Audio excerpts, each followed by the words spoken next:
Hi hello ನಮಸ್ತೆ friends, ಎಲ್ಲರೂ ಹೇಗಿದ್ದೀರಾ? ಚೆನ್ನಾಗಿದ್ದೀರಾ ಅಂತ ಅಂದ್ಕೊಂಡಿದ್ದೀನಿ. ನೋಡಿ, ಇವತ್ತು ಹೆಣ್ಮಕ್ಳಿಗೆ ಮತ್ತು ಲೇಡೀಸ್ಗೆ ಎಲ್ರಿಗೂ ಒಂದು ಹೆಲ್ಪ್ ಆಗುವಂಥ ಒಂದು ಒಳ್ಳೆ ಟಿಪ್ಸ್ ಹೇಳ್ತಾ ಇದ್ದೀನಿ. ನೋಡಿ, ಈಗ ಹಬ್ಬಗಳು ಬಂತು ಅಂದರೆ ಮತ್ತು ಒಂದು ಫಂಕ್ಷನ್ ಬಂತು ಅಂದರೆ ನಮ್ಮೊಂದು ಟೆನ್ಷನ್ ಇರುತ್ತೆ.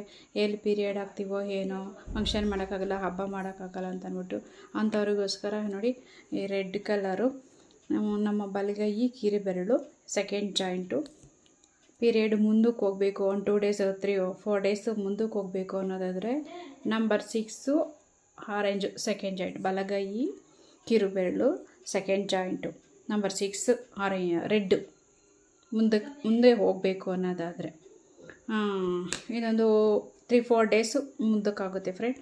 ಇನ್ನೂ ನಿಮಗಿನ್ನೂ ಒಂದು 4-5 ದಿನ ಇದೆ, ಒಂದು ಹಬ್ಬ ಆಗಲಿ ಒಂದು ಫಂಕ್ಷನ್ ಆಗಲಿ ಅನ್ನೋದಾದರೆ ಒಂದು 2-3 ಡೇಸಲ್ಲಿ ಹಿಂದೆಯಿಂದನೇ ಸ್ಟಾರ್ಟ್ ಮಾಡಬೇಕು.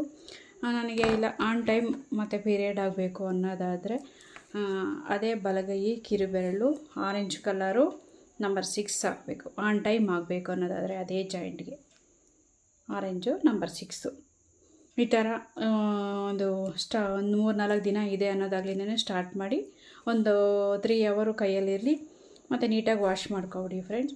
ಇದನ್ನು ಅಪ್ಲೈ ಮಾಡಿ ನೋಡಿ, ನಿಮಗೆ ರಿಸಲ್ಟ್ ಗೊತ್ತಾಗುತ್ತೆ. ಇದೇ ಥರ ಟಿಪ್ಸ್ಗಾಗಿ ನನ್ನ ಚಾನಲ್ನ ಸಬ್ಸ್ಕ್ರೈಬ್ ಮಾಡ್ಕೊಳ್ಳಿ ಮತ್ತು ಶೇರ್ ಮಾಡಿ, ಲೈಕ್ ಮಾಡಿ ಫ್ರೆಂಡ್ಸ್. Thank you.